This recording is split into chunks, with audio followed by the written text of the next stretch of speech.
नमस्कार दोस्तों, मैं हूं राघवेंद्र सिंह। आज मैं आप लोगों को पूर्व सैनिक वेलफेयर एसोसिएशन कार्यालय के बारे में बताने जा रहा हूं। हमारे बहुत से सैनिक भाई पूर्व सैनिक वेलफेयर एसोसिएशन कार्यालय का पता पूछते हैं। आज उन्हीं के लिए मैंने ये वीडियो तैयार किया हुआ है। जब भी आप उत्तर प्रदेश के इस छोटे से शहर उरई में आए, चाहे ट्रेन के माध्यम से आए या फिर बस के माध्यम से आए, तो आपको सबसे पहले जालौन बाईपास शिवाजी चौक पर आना है। जब आप इस शिवाजी चौक पर आएंगे तो आप देखेंगे कि एक ये रोड कौच की तरफ जाता है और दूसरा ये रोड शहर की तरफ जाता है और तीसरा ये रोड कानपुर लखनऊ के लिए जाता है और चौथा ये रोड आप लोगों को जानकारी के लिए बता दूं कि जालौन के लिए जाता है। इसी रोड पर ठीक 150 मीटर आगे महिंद्रा एजेंसी ट्रैक्टर एजेंसी है। उसके जस्ट ठीक सामने पूर्व सैनिक वेलफेयर एसोसिएशन का कार्यालय है। ये सारे वाहन जालौन की तरफ से आ रहे हैं। अब मैं आपको लेकर के आ गया हूं जालौन रोड पर महिंद्रा ट्रैक्टर एजेंसी के पास। ये देखिए महिंद्रा ट्रैक्टर एजेंसी है और इसके जस्ट पूर्व सैनिक वेलफेयर एसोसिएशन का ये कार्यालय है। फर्स्ट फ्लोर पे है, आप वीडियो के माध्यम से देख सकते हैं। अब मैं आपको इस कार्यालय के अंदर लेके चलता हूं, कार्यालय के अंदर, और आप देखेंगे इस कार्यालय में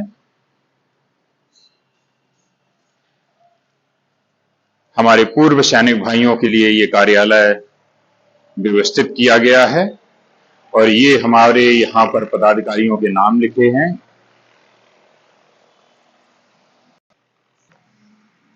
नमस्कार दोस्तों, मैं हूं राघवेंद्र सिंह। पूर्व सैनिक वेलफेयर एसोसिएशन कार्यालय पर आपका हार्दिक स्वागत करता हूं।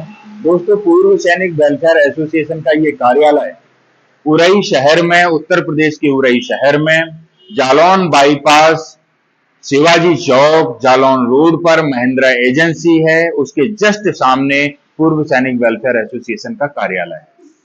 शिवाजी चौक से महत्र 150 मीटर की दूरी पर महिंद्रा ट्रैक्टर एजेंसी है, उसके जस्ट सामने फर्स्ट फ्लोर पर पूर्व सैनिक वेलफेयर एसोसिएशन का कार्यालय है। जब भी आप बाई रोड आए या फिर ट्रेन के माध्यम से आए तो आपको कहीं भी असुविधा नहीं होगी, क्योंकि ये मेन हाईवे पर, जालौन उरई हाईवे पर ये कार्यालय है और शिवाजी चौक उरई में ही ये कार्यालय है।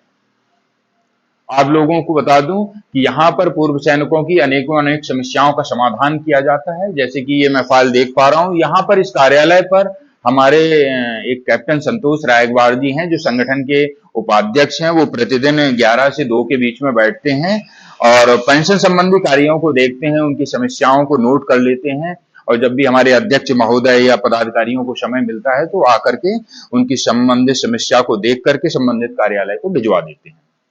ये मैं फाइल देख पा रहा हूं कि यहाँ पर पेंडिंग केसेस रखे हुए हैं। यहाँ पर ये देखेंगे आप इस फाइल के माध्यम से कि इतने सारे लेटर्स, इतनी सारी कंप्लेंटें रखी हुई हैं जिन सैनिक भाइयों के पेंशन संबंधी कार्य किए जा चुके हैं और अभी तक पेंडिंग है, उनके केसेस इस फाइल में रहते हैं। और जैसे ही ये कार्य पूर्ण हो जाएंगे उससे संबंधित एक और फाइल है, आप इस फाइल को देखिएगा। जिन जिन के कार्य पूर्ण हो रहे हैं, ये जनवरी 2025 में ही फाइल तैयार की गई। हालांकि यहाँ पर ज्यादा लेटर नहीं है, 2 ही लेटर हैं और इन लोगों का काम हो गया है तो इस फाइल में इसको अटैच कर दिया गया है। इसके अलावा ये फाइल है हमारे मर्सी पिटीशन को लेकर के।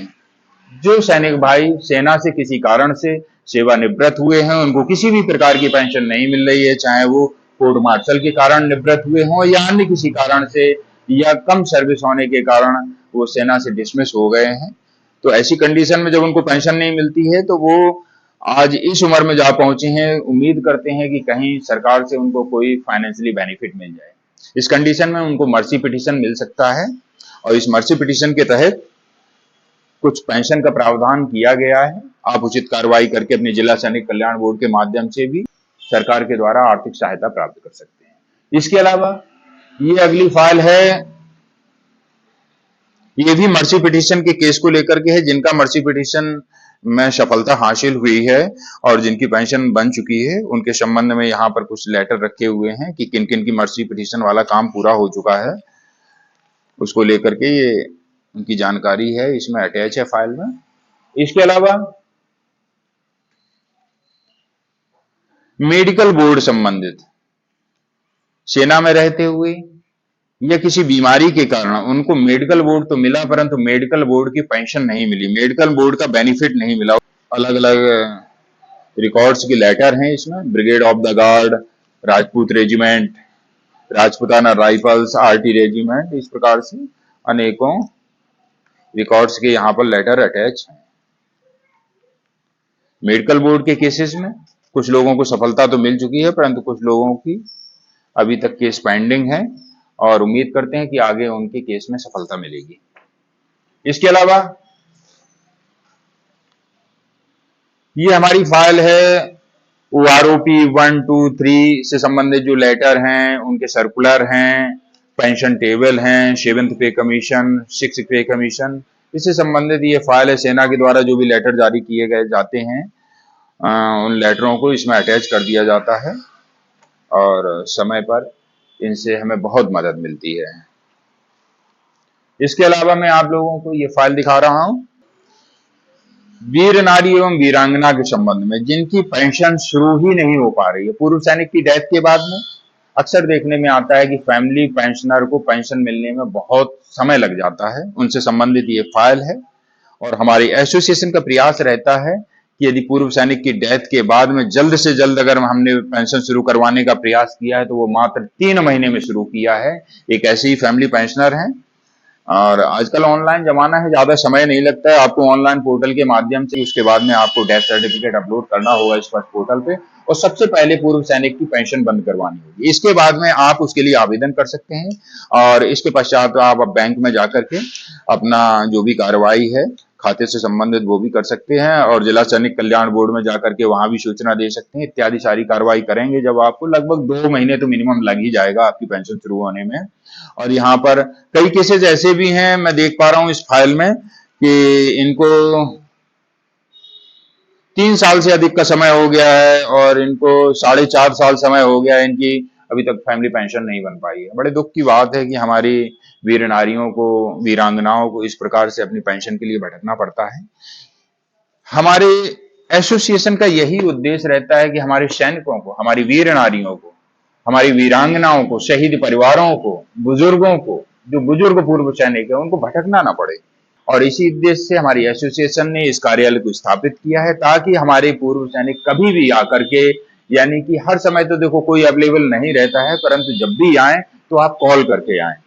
आपको स्क्रीन के माध्यम से मैं एक नंबर दे रहा हूं, आप इस पर कॉल जरूर कर लीजिएगा कि आप इस दिन अवेलेबल हैं कि नहीं है। कई बार देखने में आता है कि हमारे क्षेत्र में या कहीं कोई सैनिकों के साथ में कोई ऐसी समस्या हो जाती है तो हमारी पूरी की पूरी टीम उनके गांव या उनके शहर पहुंच जाती है। तब उस कंडीशन में हमारा कार्यालय बंद रहता है या फिर रविवार के दिन हमारा कार्यालय बंद रहता है या फिर विशेष अवसरों पर। और ये कार्यालय का समय है 11 से 2 के बीच में खुलने का या 10 से 2 के बीच में खुलने का।